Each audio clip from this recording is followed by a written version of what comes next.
A very good day to all my students. So today I'm going to continue with partnership law. So first of all, I would like to do the introduction part, whereby I'm going to introduce to you the business entities that we have in Malaysia. So in Malaysia, these are the 4 types of business entities that we have until today. The first one is the sole proprietorship. Second one is partnership. Third one is limited liability partnership, and the fourth one is company. So what are we going to do for this code is that we are going to do in detail with regards to partnership and company.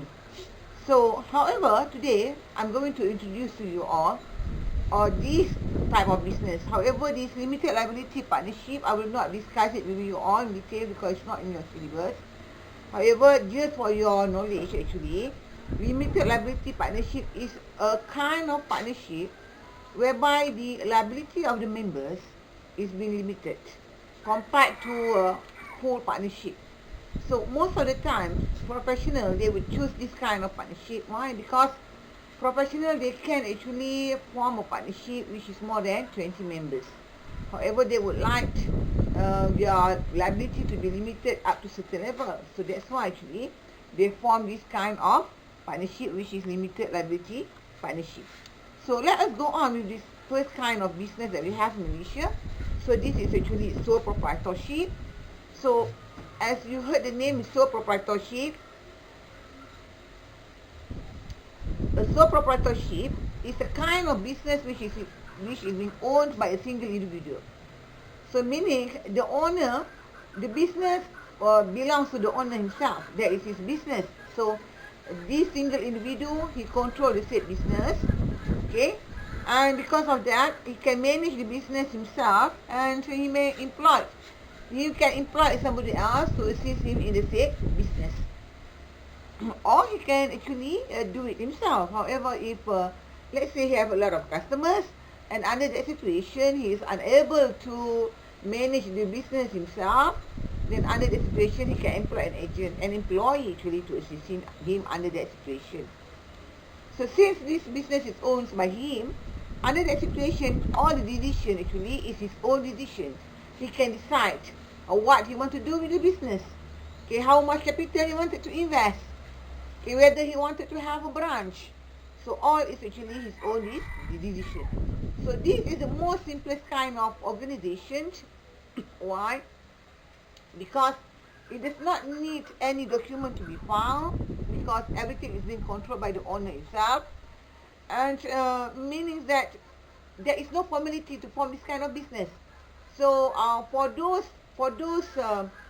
businessmen who involve, let's say, they open up a burger stall. So this is a kind of sole proprietorship of business. So it's up to him, okay, what he wanted to do with this business. There is no need for him to supply information to the public. So there is no need for the public to know what is going on with his business. So please bear with me, students, because the recording is being done outside. And of course, we have a lot of disturbance at the moment. So at the moment, there are chickens around my surroundings. So I think, I'm so sorry if you can hear all these noises. I hope it will not distract you. So okay, let us go on. Let us continue. So though I informed you earlier that this is the most simplest form of business. So however, this business needs to be registered with the registrar of business, and also it depends. So sometimes, though this is the simplest kind of business, however, in certain area they need to have certain kind of permit, certain kind of permissions before they can start their business. Okay, they need to apply certain kind of license to start their business with the local authority. If not, then they will be considered as illegal business. Okay, so let us go on. So this type of business, it does not have any separate legal existence. So meaning the business and the owner is considered as one. They are not being separated. When I say this business is considered as one, under that situation, the owner will be liable towards the business. So if the business borrows money, okay, the business have a debt, then under the situation, that debt actually is the debt of the owner. And under the situation, the owner, the proprietor of the business, he will be liable towards the debts of the said business. So whatever actions taken against the business, whatever claims taken against the business, then under the situation, the proprietor will be liable personally. So under this situation, the proprietor is the one who is going to be sued, and he will be liable under that situation. And because of this, his liability toward the business is not limited. So meaning he might lose all his assets. Under that situation, if he's being declared a bankrupt, he might lose all his personal assets and all his personal savings under this situation. Because since he, as I told you earlier, is the owner of the business, then under that situation, he will be liable towards all the liability of the said business. So the capital of the business, who contributed to the capital, the modal, the capital of the business is being contributed by the said owner. Okay, and because of that, it's up to him if he wanted to withdraw from the said capital, or he wanted to put more capital to it. It's up to his own decision. And at the same time, he may use the asset of the business for his own personal purposes. So let's say if he have a car which he used for the business, and at the same time he wanted to use the said car for his family's trip, so he can do this because he and the said business, they are not separated. So can he borrow if he needs more capital? Can he borrow money from the bank, or can he borrow money from any creditor? So he can do this because this one will depend on his own financial credibility. So if the bank feels that he can afford can afford to pay back the loan by looking at his account that he tendered to the bank, under that situation, so the bank will approve the loan to him, and under the situation he can borrow some money from the bank to develop his business. Okay, so everything will depend on his own capacity. So if let's say the bank need to have security, so can he under the situation mortgage, or can he charge his own personal asset? So he can do this as a security for the said loan, because the business and he and the owner, they are not being separated. He can actually charge his own asset to finance the said business. So okay, can he then transfer his business to somebody else? So let's say if he don't want to continue with the business, he wanted to go overseas. So can he just transfer the business to somebody else, to his neighbor, to his friend? Can he sold off his business under the situation? Of course he can do this, because as I told you earlier, the business and the owner, they are not separated. So if you don't want to continue with his business, can he dissolve the business? Can he put an end to the business? Is there any documentation he need to file to enable him to do that? No, there is no need for him to file any formal application or any formal documentation. So he can just dissolve his business. Okay, so he can do that. So what is the advantage of having a sole proprietorship business? Of course, the advantage is that this is the most easiest kind of business which can be formed, and apart from that, the proprietor, the owner, have a complete control over his business. So there is no need for him to share his income. So whatever income he receives, that one belongs to him. So, and under that situation also, if he wanted to dissolve the business, he don't want to continue with the business anymore, he can do that as he wish. However, what is the disadvantage? The disadvantage is that his liability is not limited. So meaning he cannot share his liabilities with others. He might lose his own property under that situation, his personal asset, his personal saving. He might lose it due of his business. Okay, and furthermore, this business, the disadvantage is that this business, if let's say he dies, the business also dies with him. The business cannot survive. And if we transfer the business to somebody else, this new owner might not want to continue with his mission. Maybe the new owner will change the name, will change the style of the business, will change the how it's being managed. So meaning it is not a type of business which can be inherited like company. So okay, students. So now let us go on with a second kind of business, which is actually partnership. So for a partnership, it needs at least 2% to form a partnership. So the maximum number of partners is actually 20. So where is misstated? It is misstated inside the Companies Act, because nowhere is misstated inside the Partnership Act with regard to the maximum number of members of a partnership. So however, for professionals, for lawyers, accountants, engineers, if they wanted to form a partnership, there is no maximum numbers of partners. So meaning it can be more than 20. So that's why I said professional, most of the time, they choose to form a limited liability partnership.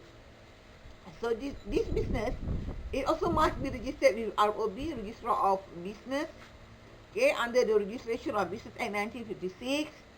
And partnership is governed by the Partnership Act 1961. So the law which governs the business is under the Partnership Act. So we can just refer to the provision of the Partnership Act, and how actually a partnership can be formed. So a partnership can either be formed formally, so meaning they can have a written agreement. Okay, however, it can also be formed informally. So meaning if there is no written agreement, then under that situation, the provision of the Partnership Act will come into existence. So meaning the partners need to refer to the provision of the Partnership Act. However, it is advisable for partners to have a written agreement, so that if there is dispute later on, during the running of the business, during the running of the business with regards to the management of the business, then under that situation, it's easier for them to refer to the written agreement, because maybe the provision of the Partnership Act is a standard provision. It sometimes is not suitable to all kind of business. Okay, so if this is a partnership, each partner is considered as an agent towards each other. So meaning if the partners is considered as an agent, then the other partners will actually be considered as a principal. And because of this, actually, they are liable towards each other. This is being stated clearly under Section 7 of the Partnership Act, whereby it says that partners are actually each other agents for the purpose of the business, and the act of the partner, if they did something which is the usual way of that business, then under that situation, the other members of the firm of the business will be bounded by the act of the other partners. Unless if the outsiders who deals with the business is aware that these partners does not have an authority to do that action.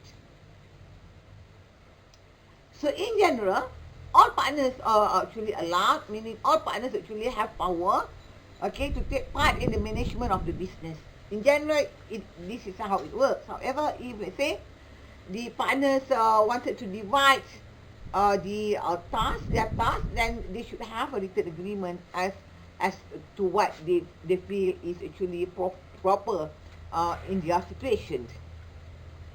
So the asset of the firm, the asset of the business, is collectively owned by the partners, by the partnership, and whatever asset which is brought into the partnership business is considered as the partnership property, unless it is being stated clearly in their agreement. And their liability towards the creditor is unlimited. Of course, though I said that their liability towards the creditor is unlimited, meaning their own property will be jeopardized under that situation. However, if what is being done not in the usual way of business and under that situation, it is actually not fair to blame the partners for the situation. So meaning still we are going to go through later on in my further discussion and the further topic. Actually, we are going to go on with the authority of the partners. What kind of action actually will make the firm liable towards what has been done by the partners. So let's say there are debts which is there are debts which is being owned by the business. So the partners will be liable, and if let's say the assets of the firm is not sufficient to meet all these debts, then under that situation, the partners, they need to contribute to the creditors. They, meaning their asset, their own asset, their personal asset will also be jeopardized. So if an action is being taken against the firm, then of course all the partners will be liable. However, if an action is being taken against one of the members of the firm, then of course, okay, of course the other partners actually cannot be sued by the said claimant, because he has choose to sue only one of the members of the firm. However, the members of the firm can actually file an action to be identified by all the other partners. So can partners actually withdraw the capital they have contributed to the partnership? So they can withdraw the capital that they have contributed to the partnership. Okay. So how about borrowing? If they need more capital and they don't have enough money, can they borrow? Can they borrow from the bank so that the capital can be increased? So they can borrow money from the bank. However, how much actually will be approved by the bank? This one also depends on the financial credibility of the partners, the financial credibility of the firm. If it's been shown that the partners is somebody who can afford to pay the loan, then under the situations, the bank may approve the said loan. So I'm sorry, students, because I'm sure you can hear the sound of the chickens around my area here. Okay, so I cannot stop that. Okay. Okay, so we go on. So can the partners then mortgage the firm asset for security? Yes, they can mortgage the firm asset as security for the loan. So let's say if the bank requested for security, they can do that. If let's say the partners wanted to transfer his assets to someone else, can he do this? He can do that, however, with the consent of the other partners. If the other partners does not consented to it, then he cannot do that. In fact, by doing so, he can actually can dissolve the partnership. So how a partner is being dissolved? A partner can be dissolved by mutual understanding by all the partners, or by operation of law. So we are going to do this in detail later on, okay? Or according to the grounds which is being laid down by the Partnership Act. So what is actually the advantage of this kind of business? Of course, this kind of business is very easy to establish, very easy to form, because to develop this kind of business, there is not much documentation involved. In fact, if there is no documentation involved, the business is still considered valid. However, under that situation, it's also good to have other partners, because you can share. And under that situation, the capital compared to a sole proprietorship will be much more larger. So if this is a sole proprietorship, of course the capital will be much more smaller, because the owner have to provide capital himself. Under the situation of partnership, he can share with his partners towards capital. However, what is the disadvantage? The disadvantage is that, as I told you earlier, because they are agents towards each other, and because of that, they are jointly and individually liable to the action of the other partners.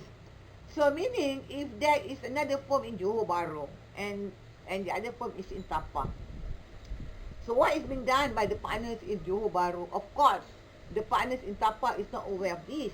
However, he will be liable towards what is being done by the partners in Johor Bahru. So this actually is no good, okay? And furthermore, the profit, they need to share the profit with the other partners. If this is a sole proprietorship, there is no need for the partners to share the said profit. So in a way, this is not good.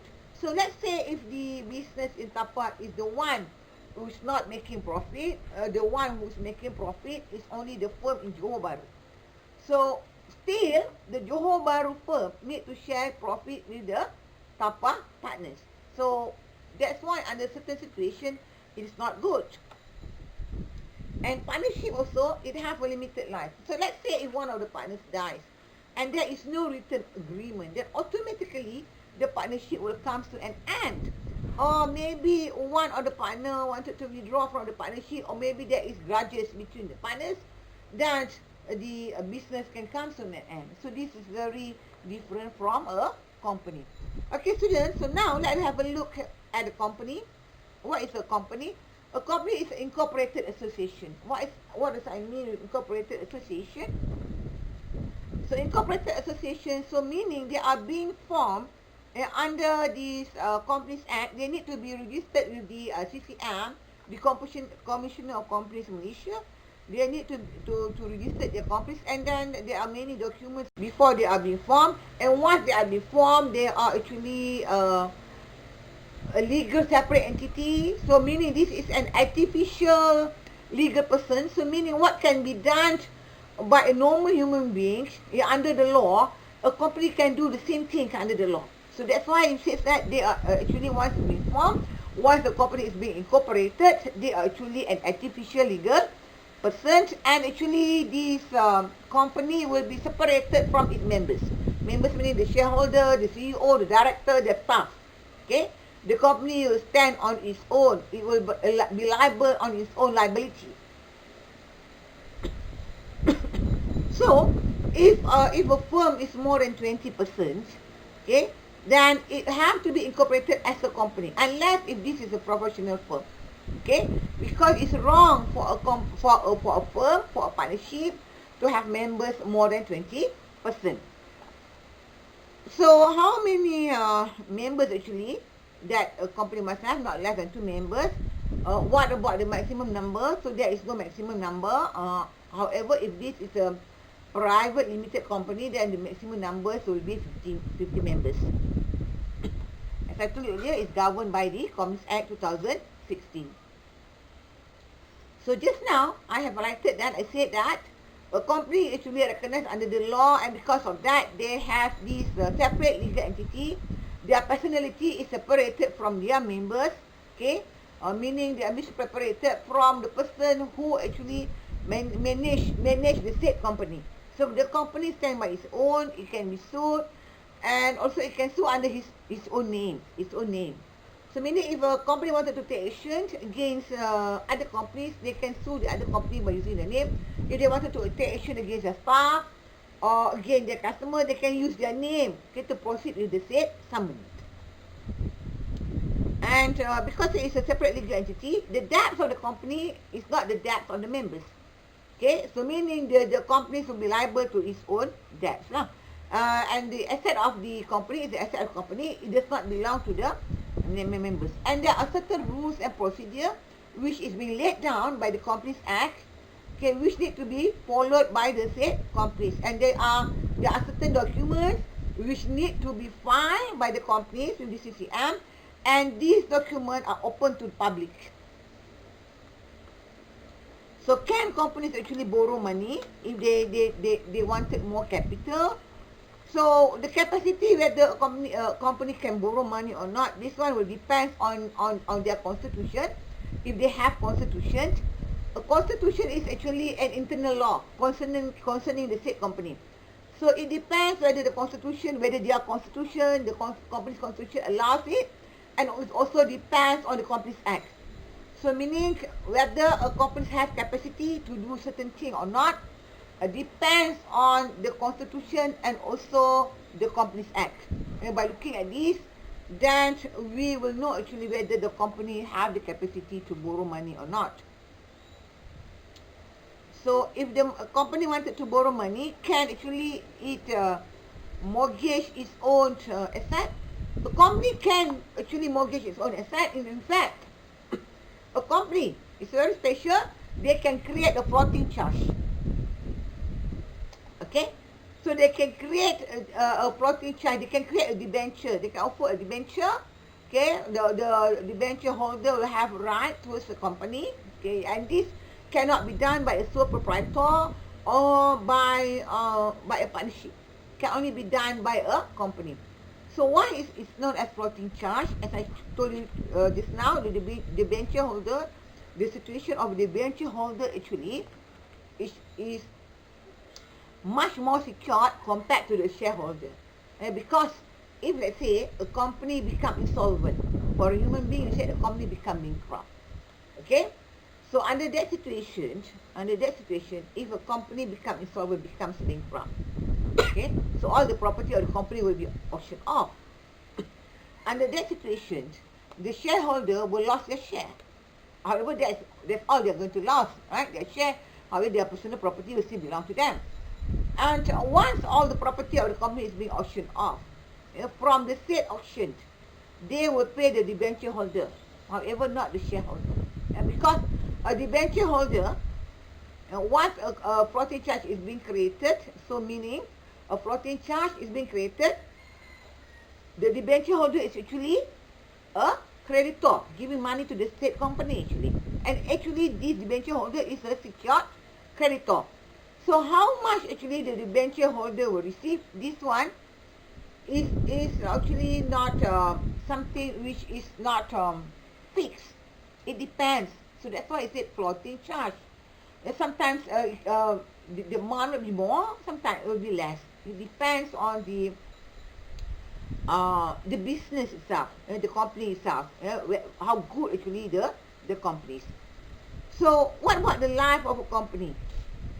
A company compared to a partnership or compared to a sole proprietorship, a company actually its life is infinity. So meaning, if let's say if all your shareholder dies, if all the CEO dies, if all the director dies, the company will continue in existence as long as it is still solvent, as long as it is not be deregistered by the registrar of companies. Okay, and as long as the company is still in existence, because the name of the company still exists with the CCM, then under the situations, the company still exists. Okay. What is the advantage of forming a company?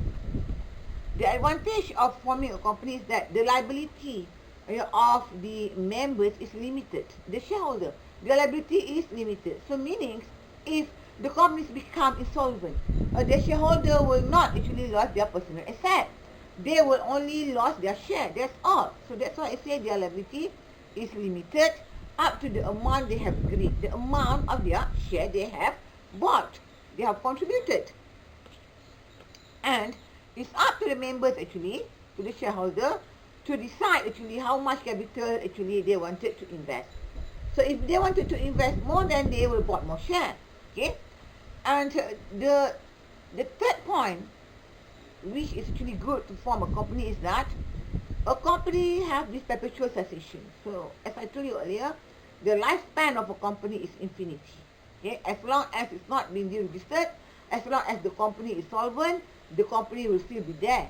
Okay, like KFC, so a lot of other big companies. Okay, so and this company also, the best part of it is that the company can sue under its own name. If let's say the company, somebody owns a company, okay, and they are liable towards the company can take action towards that person. In fact, company can take action against their shareholder, against their own directors, because the companies and the director and the member, they are being separated. Okay, what is the disadvantage of forming a company? The disadvantage is that the establishment of a company and the administration of a company is very costly. Okay, because a lot of documents need to be filed, and then a company needs to have an auditor. They need to have an AGM, annual general meeting, every year. They need to be audited. We need to pay all these people. They need to have a secretary and so on. Okay, and this actually is very costly. So if we compare between a private company and a public company, of course, a private company, the obligation is much more lesser compared to a public company, and there are certain documents whereby for a private company, these documents no need to be made publicized. Okay, however, a public company, of course, is more costly because more documents need to be publicized. Why? Because a public company can offer their share to the public. So this disclosure obligation actually, okay, to the public and to the shareholder for a public company is more compared to a private company. So, and because of that, it is very difficult for a company to keep their affair as confidential. Okay, so meaning their affair is being open to the public, and the public needs to know, because why? Because the public is the one who are going to invest in the said company. So okay, students, the rest actually, if you look at my notes, the rest actually is the same thing as what I have discussed with you earlier. However, I put it in the form style so that it's easier for you to compare between a sole proprietorship, a partnership, and a company. So because of that, I'm not going to repeat on this. So I hope, students, you are going to read this by yourself. Okay, thank you, students. I will see you on the next lecture on the second topic on the nature of a business and how a business is being formed. Thank you, students. Bye bye.